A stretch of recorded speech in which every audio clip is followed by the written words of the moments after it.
Ainda bem que aqui estão. Vamos então dar início à sessão da tarde do último dia do FISTA.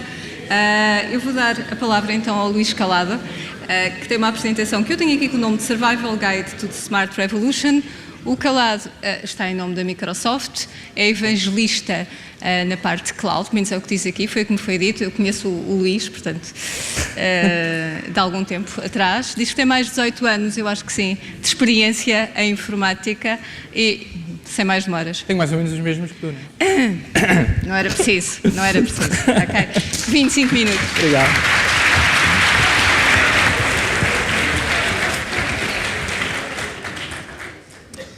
Bom, então boa tarde. Já agora, eu quando aqui cheguei, fiquei um pouco na dúvida porque é que estaria tanta gente para ver a Microsoft. Depois, quando falaram dos bilhetes, já percebi. Ok? Mas de qualquer maneira, agradeço-vos por estarem aqui a ouvir esta sessão. Ora bem, portanto, eu hoje vou falar um pouco sobre aquilo que nós chamamos de Smart Revolution. Smart asterisco, porque na realidade até pode ter começado com os smartphones, e agora, digamos que o panorama já é completamente diferente. Portanto, tal como a Isabel disse, o meu nome é Luís Calado, faço parte da equipa de Developer Experience da Microsoft e asseguro dois papéis nesta equipa. O primeiro é o papel de Cloud Evangelist e, nesse sentido, mais numa perspectiva de dar a conhecer aquilo que é as soluções cloud e como é que podem adotar soluções cloud da Microsoft. Nós temos coisas específicas para estudantes que eu até gostaria que vocês estivessem atentos, não fazem parte da conversa de hoje, mas eu depois tenho aqui uns stickers da Azure, da nossa cloud, para oferecer a quem fizer perguntas. A segunda coisa é assegurar o papel de Startup Lead da subsidiária, e em que, de alguma forma, a ideia é tentar ajudar startups a desenvolverem-se. Aqui é uma coisa que eu espero das pessoas do ISCTE, ok? Portanto, eu formei-me em informática no técnico, mas, de alguma forma, nunca tive muito contacto com a gestão e aquilo que eu espero é que haja pessoas a sair desta casa que estejam a montar as suas empresas e que estejam a ter sucesso, porque eu já começo a ver muita coisa portuguesa no mercado e começo a ver que há um entusiasmo crescente à volta deste fenómeno de startups. Ok? Portanto, uma empresa, dois papéis. Ora bem,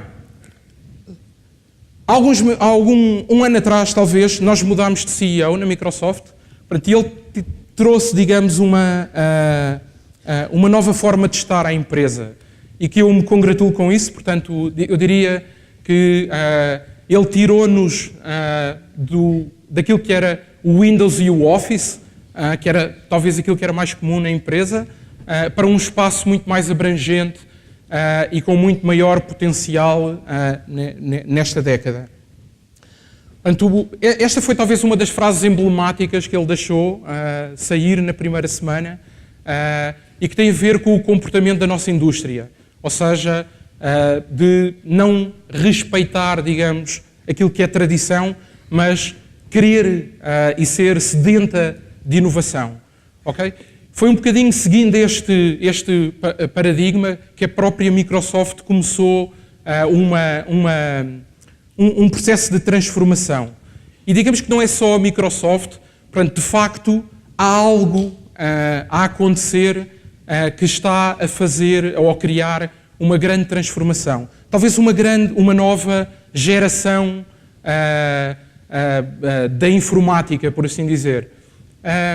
Portanto, o mundo está a mudar, e está a mudar essencialmente porque é de tal forma observável, e eu tenho aqui um exemplo que é, se nós olharmos para as empresas que antigamente eram as grandes empresas do mundo, portanto há 50 anos atrás, 89% dessas empresas, como eu vou usar a expressão, já foram. Ok?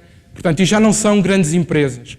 E o que está a acontecer é pequenas empresas, em muitos aspectos, se calhar até pondo a Microsoft aqui um bocadinho de lado, a começarem a emergir e a ter aqui um fenómeno de sucesso. Nós temos alguns casos em Portugal, eu vou dar um exemplo de um, que é a Farfetch. Não sei se toda a gente conhece. Conhecem? Penso eu. Portanto, a Farfetch trabalha moda, mas na prática eles digamos que reinventaram o negócio da moda e estão a ter um sucesso enorme. Portanto, é talvez o primeiro unicórnio português, portanto, uma empresa com um valor acima de $1 bilhão, o que é interessante. Ora bem, porque é que isto está a acontecer? Está a acontecer por causa de conectividade. Portanto, à data de hoje tudo está ligado. Os paradigmas de comunicação, que antigamente eram quase hierárquicos, em que havia muito controlo, por assim dizer, naquilo como a informação circulava, mudaram para paradigmas em que existe uma descentralização completa da forma de comunicar. Portanto, isto é talvez o fenómeno que mais impacta o que está a acontecer do ponto de vista de revolução digital. Até porque, de alguma forma, faz com que as equipas a trabalharem umas com as outras deixem de estar centralizadas e passem a estar muito mais distribuídas e as empresas tenham que adaptar. Já agora, isso está a viver-se neste momento na Microsoft, em que, em determinada altura, nós resolvemos descentralizar uma série de operações que às vezes tinham a ver com fabricar produto e que estavam todas centradas em Seattle e que hoje estão muito mais distribuídas pelo planeta. Ora bem, então há aqui uma reação da indústria e sim, a Microsoft neste aspecto, portanto não é uma dessas empresas emergentes, é uma empresa que está a tentar adaptar-se, por assim dizer, mas há aqui uma reação da indústria grande a este fenómeno. Principalmente, já agora, as grandes empresas, e estou a falar em nome da Microsoft, mas a Google, a Amazon, a Apple, todas essas empresas, a Samsung e outras, todas elas estão, digamos, atentas a 3 temas particulares. O primeiro tem a ver com o criar uma experiência muito mais pessoal do ambiente de computação que cerca, digamos, a pessoa. Se vocês forem ver bem, eu acredito que, de toda a gente que está nesta sala, cada um de vocês já tenha pelo menos 2 devices. Ou seja, um computador e um smartphone. Eventualmente até terão mais outros devices em casa. Portanto, alguns já passam despercebidos porque, na prática, já fazem parte, digamos, do nosso dia-a-dia e a pessoa já não tem aquela utilização tão consciente deles. Como, por exemplo, aparelhos para controlar a luz em casa e outros consolas, etc. Mas, na prática, a presença de uma pessoa entre um determinado ecossistema de devices começa a ser cada vez mais central. O que significa que a experiência que a pessoa está a ter num device tem que passar para outro device a seguir. Por exemplo, se eu estiver a usar o meu PC ou o meu Mac, o meu Mac se calhar era difícil, no trabalho, ou talvez não, aquilo que pode acontecer é que eu saio do meu trabalho e eu quero que a experiência que estava a ter, seja ela de comunicação, de colaboração, de trabalho, que esteja a fazer com alguém, me siga nesse dispositivo móvel e que eu depois possa, quando chegar ao carro, conseguir ter a mesma experiência, etc, etc, etc. A segunda tendência tem a ver com reinventar toda a componente processual. Ou seja,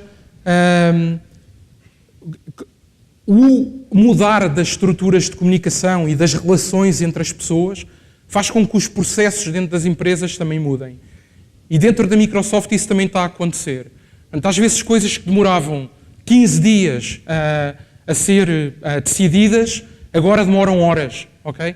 Porque a empresa está-se a adaptar, digamos, a uma realidade muito mais ágil. E há um demand da vossa geração, já agora, que é um demand que procura ser muito mais ágil do que uma empresa, por exemplo, como a Microsoft, agia no passado, ok? Portanto, existe aqui um trend também muito forte neste tema. Por último, toda a gente ambiciona, portanto, e aqui eu diria que talvez os 3 players mais fortes sejam a Amazon, a Microsoft e a Google, e até mesmo por esta ordem, eu não me quero colocar à frente da Amazon, que tem uma experiência de mercado muito maior do que a Microsoft tem, mas existe uma tendência grande para construir aquilo que nós chamamos de clouds inteligentes. Eu, por acaso, antes de começar esta sessão, desafiei aqui algumas pessoas do ISCTE. Eu tenho estágios para fazer trabalho na área de Machine Learning e Data Science. Portanto, se alguém estiver interessado, falem com os vossos professores, eu já dei a dica, porque é um tema que interessa muito à Microsoft, é um tema que nós estamos a desenvolver no dia-a-dia com clientes e é um tema que a Microsoft está a perseguir como se não houvesse amanhã. Okay? Portanto, estas são, digamos, as 3 áreas de maior investimento que a nossa empresa está a perseguir. Depois existem aqui 2 temas. Isto é para os mais geeks, ok? Portanto, um deles é a inteligência artificial. Este é um tema crítico para tudo aquilo que tem a ver também com o criar clouds inteligentes. E é um tema que nós estamos a recrutar imenso e temos, digamos, também a nossa engenharia a adaptar-se, a incorporar este tipo de soluções na nossa plataforma. Uma coisa que é engraçado é, nós deixámos de ser uma empresa que se foca apenas em software licenciado, portanto, e passámos a adotar enormes quantidades de open source. Aliás, se vocês conhecem, talvez, uma das coisas mais conhecidas do ponto de vista de desenvolvimento da Microsoft é a Microsoft.NET Framework, que serve de base, digamos, ao desenvolvimento da plataforma. Nós acabámos de colocar uma fatia imensa dessa plataforma como open source e pode ser incorporada e usada a partir de Linux. Aliás, o dia em que eu vi um website ASP.NET, portanto um site construído em tecnologia Microsoft, a correr numa máquina Ubuntu, fiquei surpreendidíssimo. E agora faz parte do normal, ok? Portanto, já não é nada de extraordinário. Isto aconteceu há 2 anos atrás, talvez, e é um lugar onde a Microsoft está a investir imenso. Eu depois deixo aqui alguns URLs, ficam na apresentação para posterior. A outra área tem a ver naquilo que nós chamamos tecnologia quântica, e aqui é um bocadinho mais a roçar a área da hardware, mas em que também existe uma componente de software grande. Portanto, são áreas já agora de research, tanto uma como outra, e são áreas, por exemplo, neste caso, que vão buscar todo o conhecimento que foi adquirido ao longo dos últimos anos na física quântica e trazê-los para o mundo da informática e até capitalizar, digamos, aquilo que é o conhecimento da informática para melhorar este tipo de soluções. Bom, mas o tema de hoje tem mais a ver com IoT e aquilo que eu gostava que ficassem com a perspectiva é que, portanto, este espaço de Internet of Things é um espaço que está a crescer a um ritmo assustador. Aliás, já agora, portanto, nós acabamos de atingir aquilo que se chama um ponto de inflexão. Eu já vou falar um pouco sobre isso mais à frente, mas é um momento em que toda a gente está com um hype imenso para construir soluções de IoT. Portanto, seja aquilo que está acontecendo nas universidades, seja dentro do mundo empresarial. Okay? Portanto, a Microsoft reposicionou-se também para estar neste espaço e para conseguir, digamos, ter um pouco desta fatia que é este mercado de Internet of Things. Nota que nós estimamos, e são estimativas vindas de outras entidades que estudam o assunto, que vai haver à volta de 25 bilhões de devices e está já aí ao virar da esquina, ok? Portanto, na prática, estamos a crescer num ritmo enorme, portanto, e por isso eu ter dito há pouco que vocês estão a contribuir, de certeza, em grande força para este número. Por outro lado, do ponto de vista de oportunidade, reparem, se nós temos tantos devices, garantidamente há aqui uma oportunidade. E, por exemplo, na Microsoft, nós vemos isto como uma oportunidade do lado dos devices, mas também vemos isto como uma oportunidade do lado da adoção de cloud. E aqueles números que ali estão, de dados, portanto, que são uns números quase, eu diria, pornográficos, até é difícil de ler, na realidade é todo o potencial que nós temos para poder suportar este tipo de plataforma. Bom, de qualquer forma, há pessoas que acham que isto não é novo. Portanto, e aquilo que acontece é, eu já tenho estado com algumas pessoas que estão a trabalhar na área, que dizem que IoT, peço desculpa, acho que Temos aqui um solavanco. A IoT não é uma coisa nova e já estão a fazê-lo há 20 anos. Por outro lado, outros acham que isto é o futuro da computação. A questão é que, apesar de ambos terem... Isto depende de quem pergunta, como é óbvio, mas apesar de ambos terem razão, aquilo que acontece é que o mundo agora tem condições que não tinha para suportar, digamos, estes cenários da IoT. Portanto, na realidade, nós estamos perante um paradigma novo.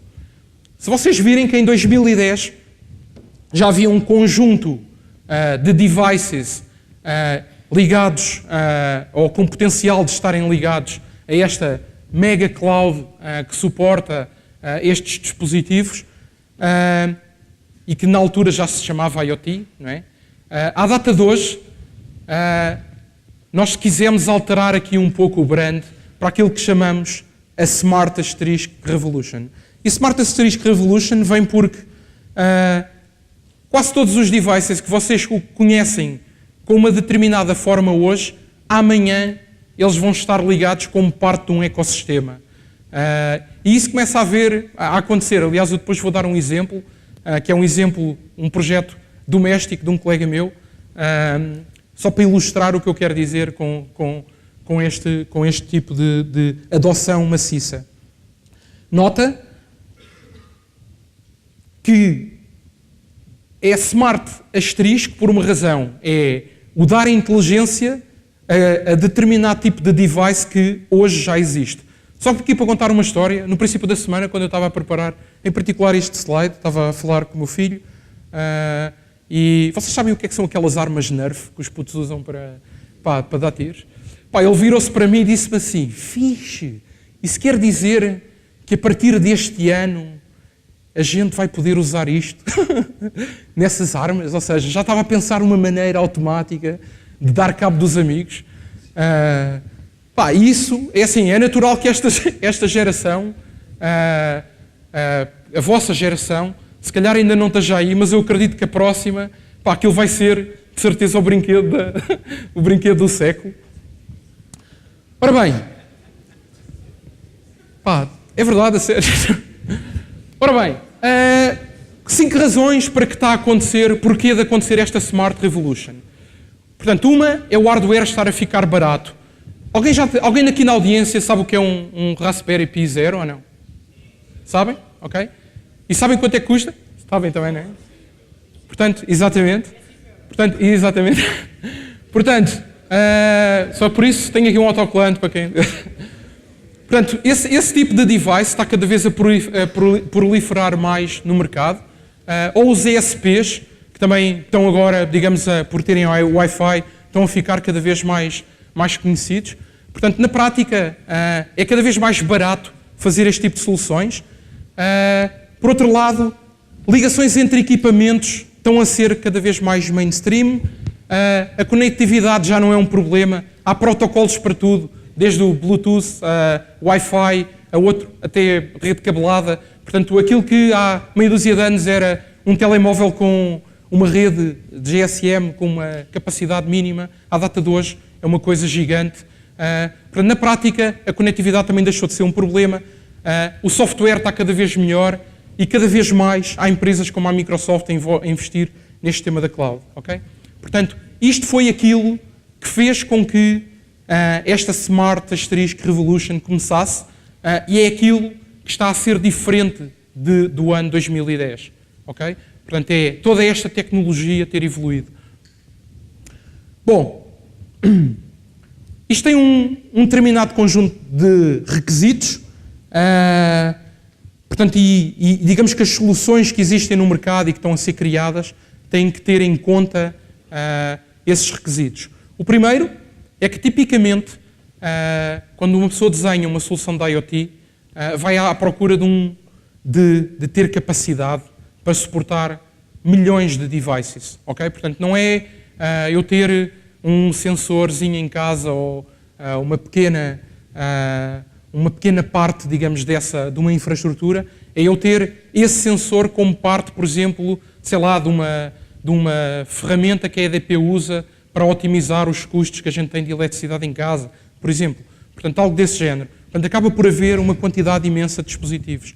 Por outro lado, é preciso uma escala imensa também do lado dos servidores para aguentar este tipo de plataforma.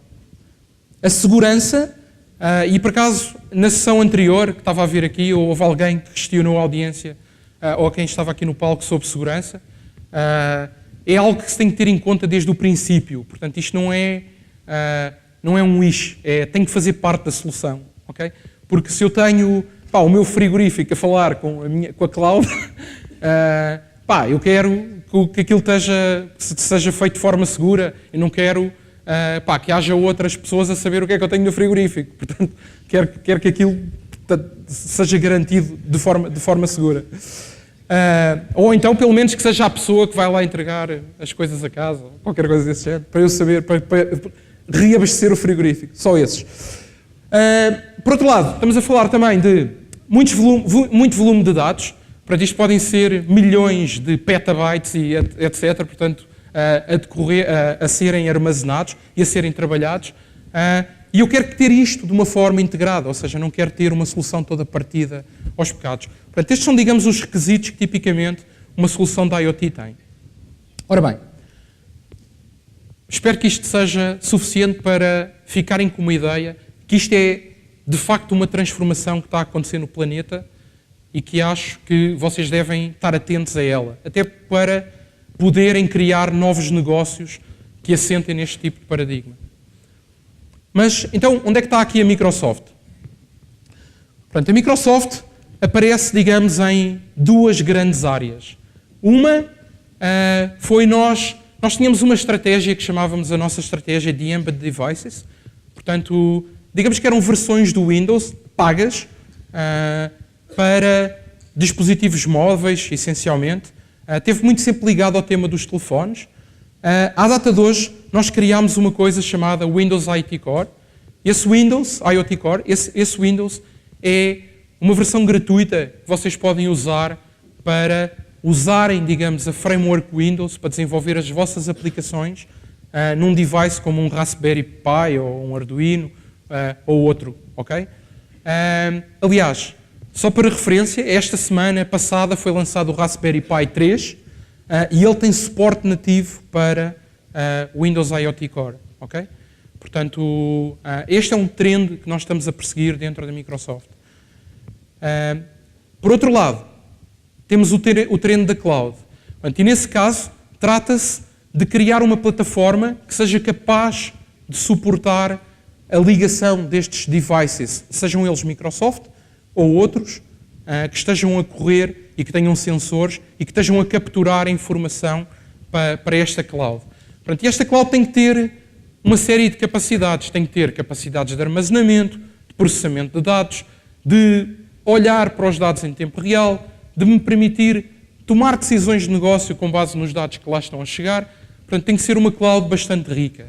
Portanto, estes são os dois modelos, ou as duas áreas de negócio que a Microsoft está a desenvolver. Bom, portanto, existem várias versões do Windows IoT Core. Eu vou, porque já tenho pouco tempo, acelerar um bocadinho, mas digamos que este é, digamos, aquilo que vocês precisam para construir uma solução e podem começar, digamos, com a versão mais simples, que é a versão básica, não é uma versão tão empresarial. E depois com o Visual Studio e outros, ou até mesmo com o Eclipse ou outra ferramenta, podem fazer desenvolvimento para a plataforma. Portanto, este é o aspecto, digamos, do nosso dashboard de registro de devices numa máquina Windows, e isto é aquilo que veem depois de porem um Raspberry a correr, por exemplo. Já agora, e a Adafruit, que é um parceiro nosso, ou que já está no mundo, digamos, do IoT há algum tempo, eles estão a vender uns kits em que incluem Raspberries e o nosso Windows, por assim dizer. Bom, mudando o tema um bocadinho para a cloud. Portanto, nós já temos alguns data centers, vários na Europa. Portanto, isto continua a crescer. Temos estado a crescer a um ritmo quase de 6 ou 7 por ano. Portanto, o que quer dizer que temos uma presença já global e temos uma presença até, apesar de, por exemplo, a Amazon estar à nossa frente do ponto de vista de clientes, etc. Nós temos um ritmo de crescimento muito mais acelerado à data de hoje do que eles têm, ok? Portanto, eles já estão também mais estabilizados no mercado.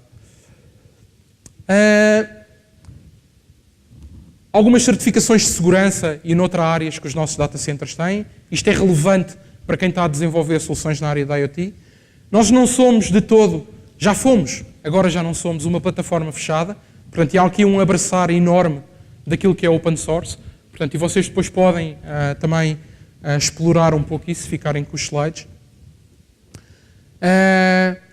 E nós estamos a crescer a um ritmo bastante grande. Então, daqui deste caso, eu só queria chamar a atenção para este número aqui, que é o número de mensagens que nós recebemos nas plataformas, numa plataforma específica, que são Event Hubs, e que é a plataforma que nos permite fazer o registro, o cadastro de mensagens a chegar em cenários da IoT. Okay? Bom, portanto, só resumindo, eu vou ficar por este slide porque estou aqui a ver um cronómetro a piscar e antes que se zanguem comigo. Portanto, esta, digamos que é a nossa plataforma de suporte à Internet of Things, em que temos a capacidade de receber milhões de mensagens por segundo, a capacidade de as armazenar, fazer machine learning em cima desta plataforma, fazermos analytics em tempo real e depois, eventualmente, reagirmos a isso mandando notificações ou então criando dashboards em cima da plataforma.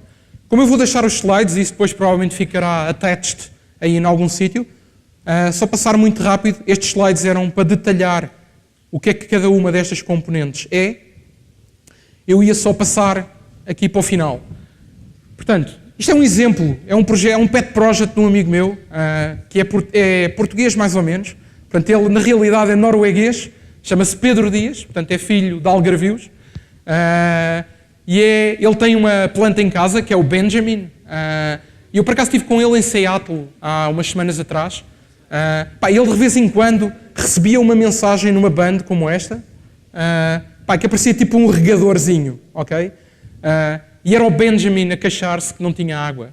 Portanto, ele falava, dizia-me assim, o Benny precisa de água. Portanto, eu pus ali Aka Benny, porque ele trata o Benjamin por Benny. Mas já agora, esta é a eletrónica que está por trás do Benny. Portanto, e vocês podem ver que isto é uma planta cheia de IoT. Ok? Bom, só para encerrar então, eu gostava de... nós temos ofertas para estudantes, para vocês poderem experimentar este tipo de plataforma. Elas também podem ser pedidas aos vossos professores, portanto os vossos professores podem pedir grants de utilização da nossa plataforma. Eu gostava de ter pessoas vossas a estagiar comigo durante o próximo ano. Portanto, vou trocar em um mail com algumas pessoas aqui do ISCTE a dizer, ou quem quiser e estiver interessado, venham ter comigo. Eu gostava digamos, de receber ideias vossas e de ter pessoas vossas, digamos, comigo durante o próximo ano a trabalhar nesta área. Se vocês quiserem ter um taste do que é, no dia 6 de Abril nós fazemos um evento que é um evento apenas para startups, tipicamente, mas convidamos também estudantes para perceberem um pouco o que é estar no empreendedorismo em Portugal e em que um dos temas core vai ser precisamente a IoT e vai ser o como desenvolver um negócio que tenha que estar baseado, por assim dizer, neste tipo de cenário. E com isto encerro e abro para perguntas.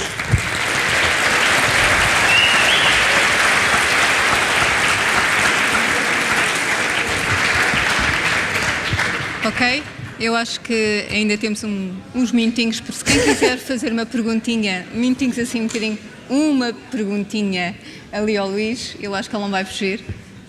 Já agora, eu deixo aqui autocolantes para a malta toda, está bem? Para todos não, que vocês são muitos, mas para os primeiros a chegarem cá. É isso que é mau. Pergunta. É para fazer inveja ao senhor da Bosch, se calhar ele também trouxe.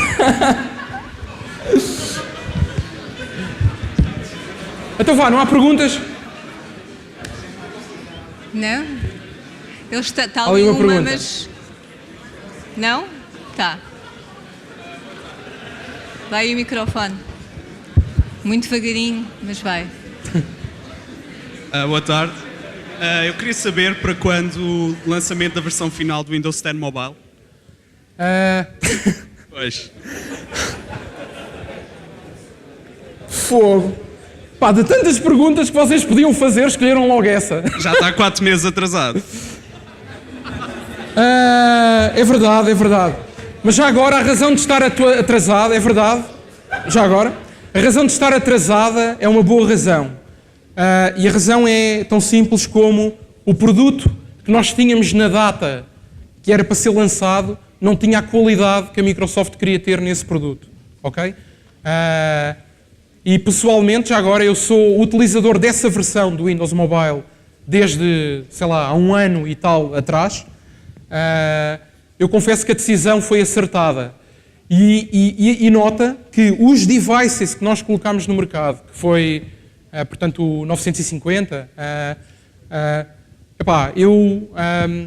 eu senti, agora com os novos updates, eu diria que eles estão a aproximar-se de ter qualidade, mas aquilo que eu senti foi que esses devices foram para o mercado com muita aresta por limar, ok?